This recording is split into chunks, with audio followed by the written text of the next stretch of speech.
Now it's my pleasure to introduce Shoaib Sultan Khan.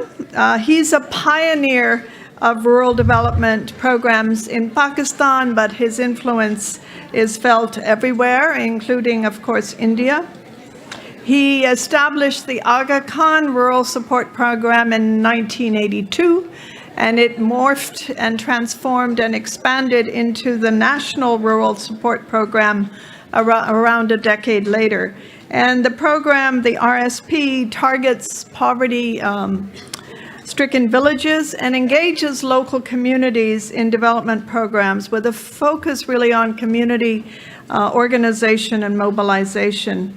Shoaib Sultan Khan has won several prestigious awards, including the Magsaysay Award and the Hilal-e-Imtiaz from the President of Pakistan.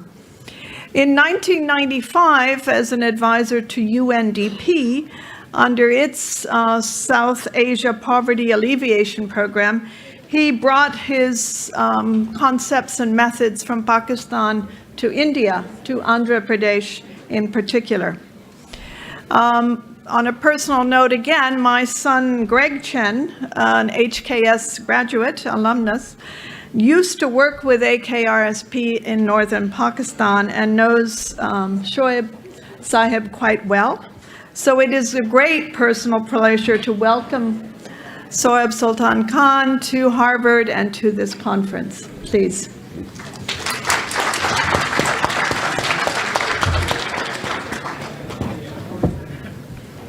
Just be careful, it's very narrow.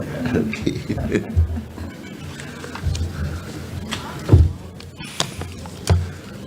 Well, hello everyone.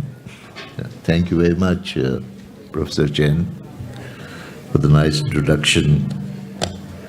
I'm really grateful to the organizers of the conference for giving me this honor, inviting me here to speak to you today.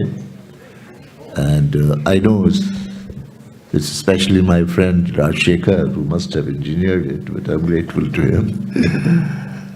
I'm a little nervous because my granddaughter has come all the way from New York to listen to me. And I know that my speech will be put under a microscope and a postmortem will be after I have spoken. Actually, when I look back on 63 years of my working life, 25 years at Pakistan Administrative Service Officer, 14 years with UNICEF and UNDP, 12 years with Geneva-based Aga Khan Foundation, and for the last 11 years associated with rural support programs of Pakistan in an honorary capacity. I'm reminded of 40 years ago when I met a visionary.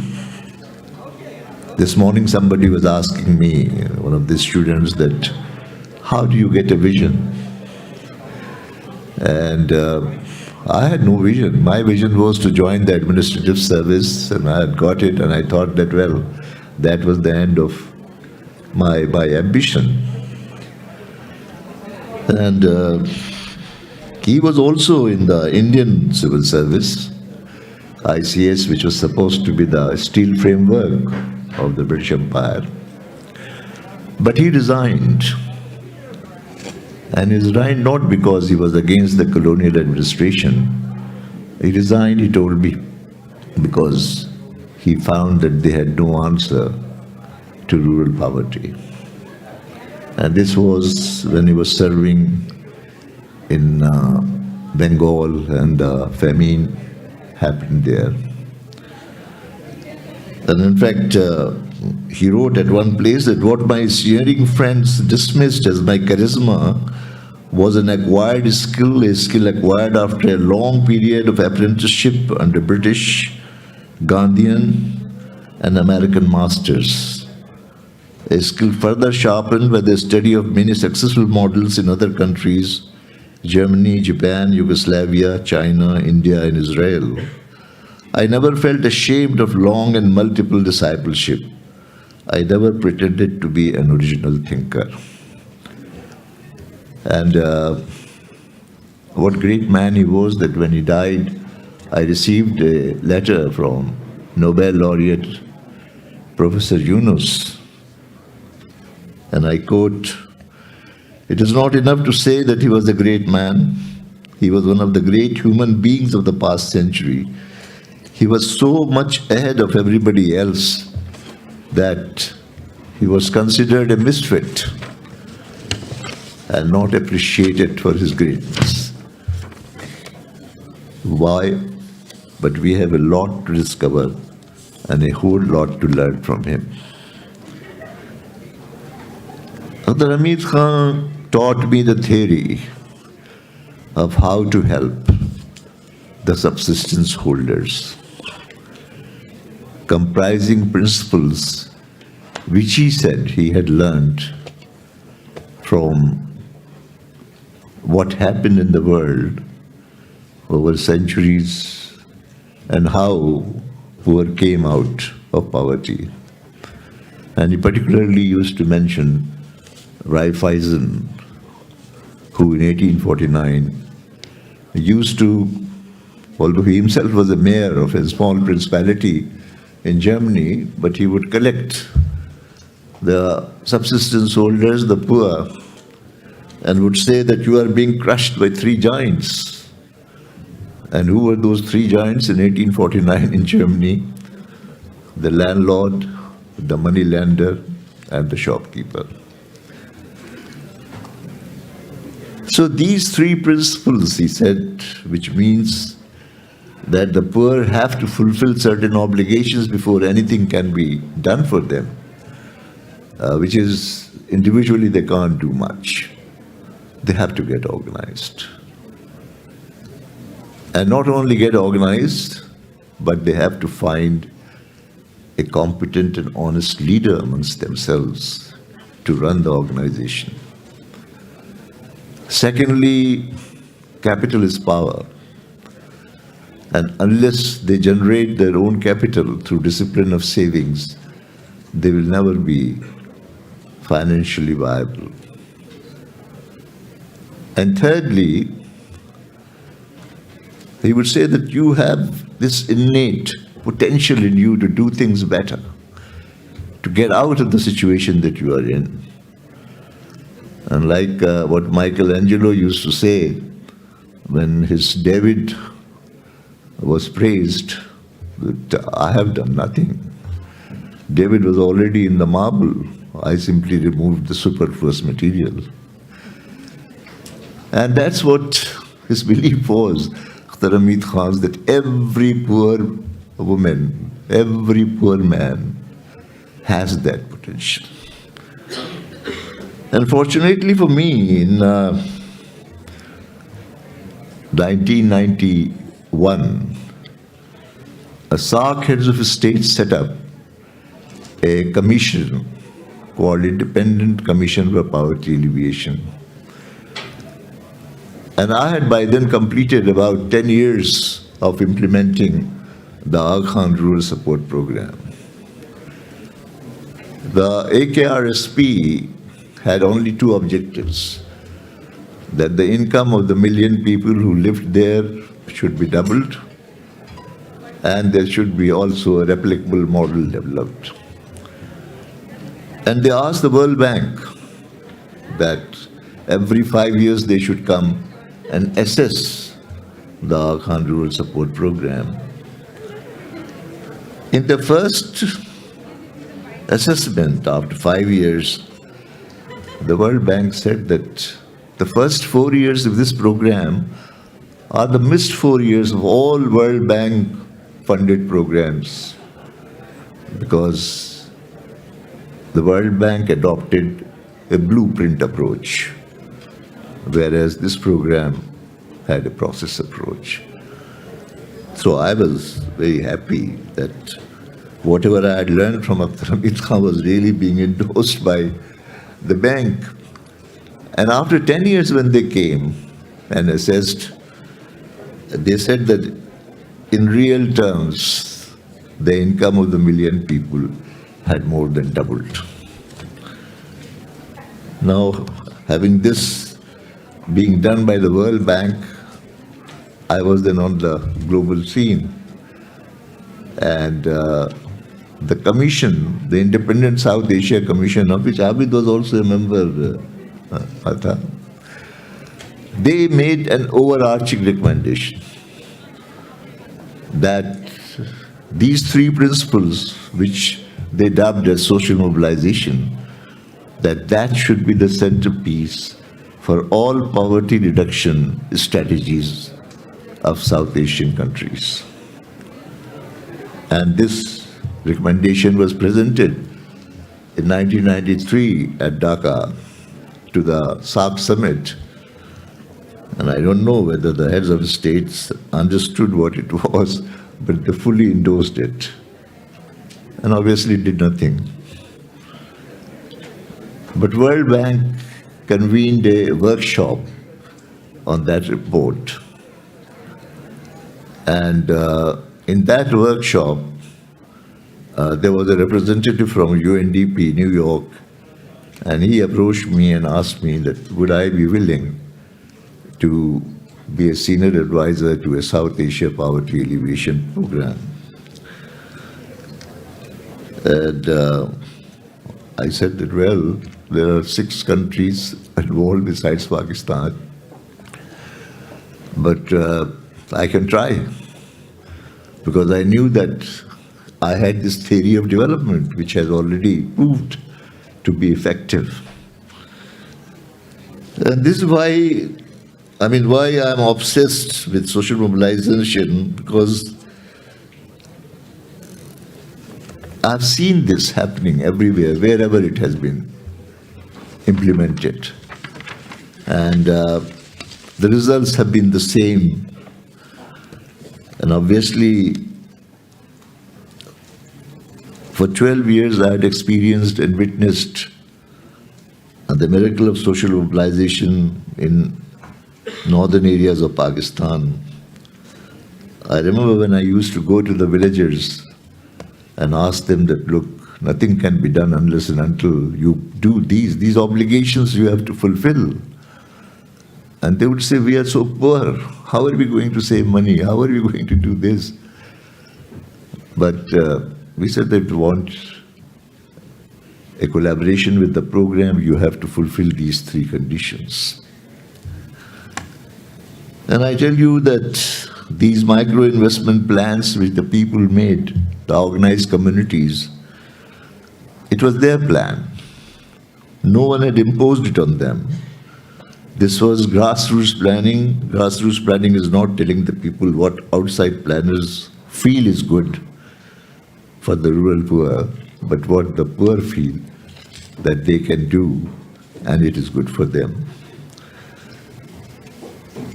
And when in 1994, as Professor Chen mentioned, UNDP New York asked me to take the lessons to northern areas, from northern areas to South Asia,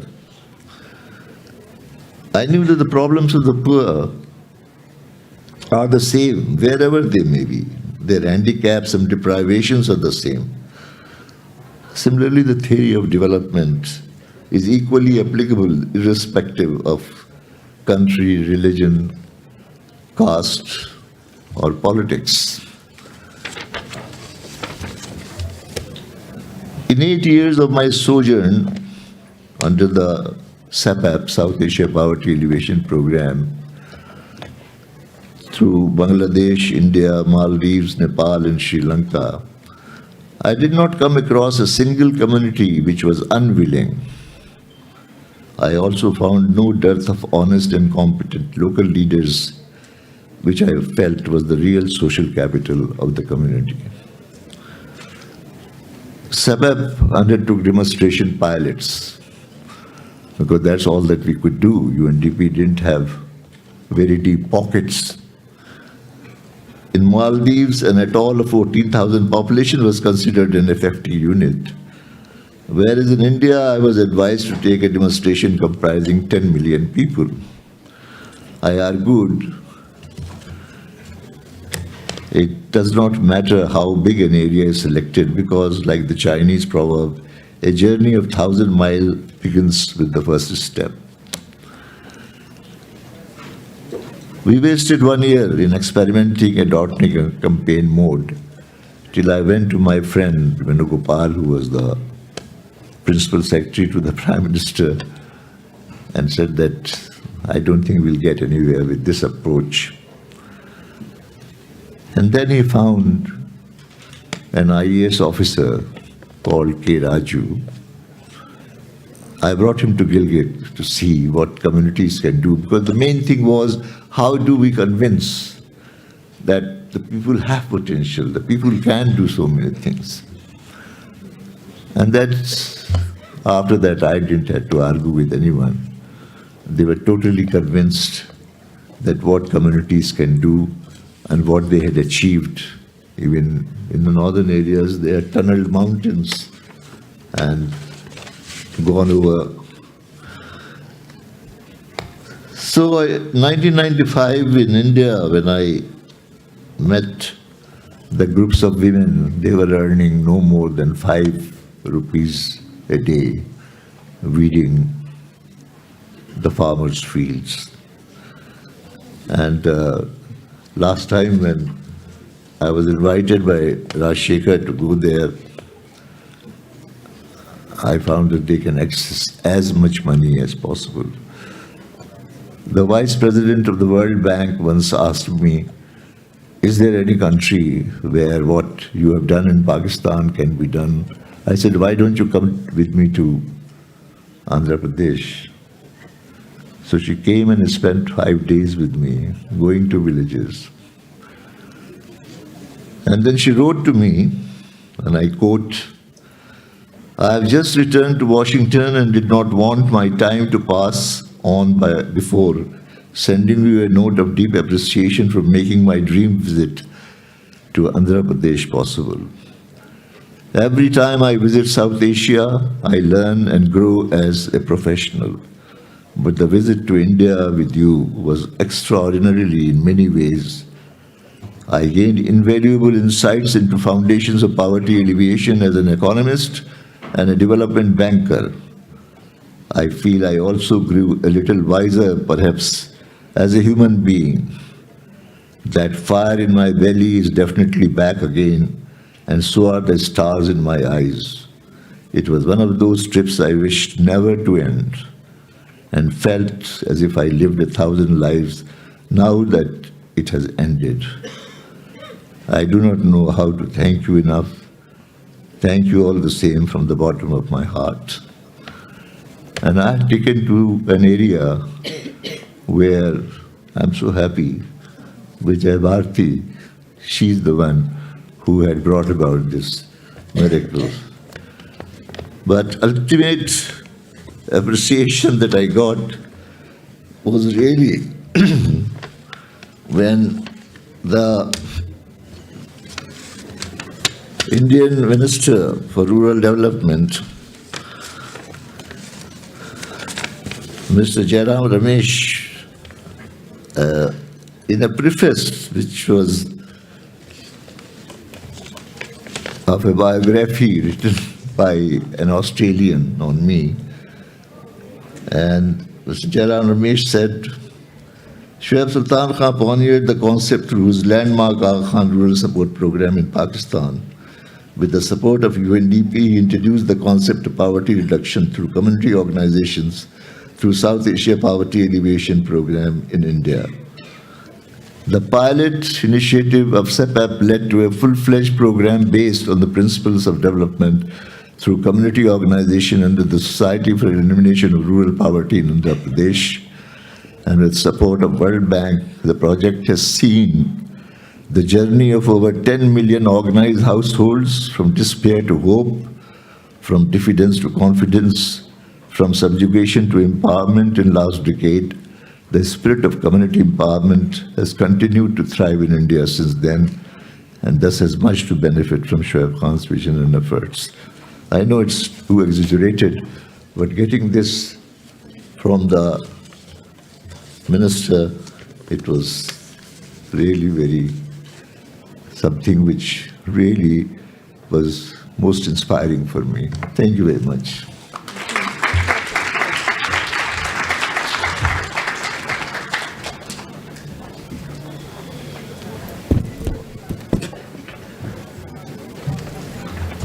Thank you very much, Shoaib Sahib. And I know that there's much more to tell from the 63 years. And I just want to underscore the name of Akhtar Hamid Khan. If anyone wants to read about rural development in the most beautiful prose, I would highly recommend reading Akhtar Hamid Khan, who was also a guru for me in Bangladesh.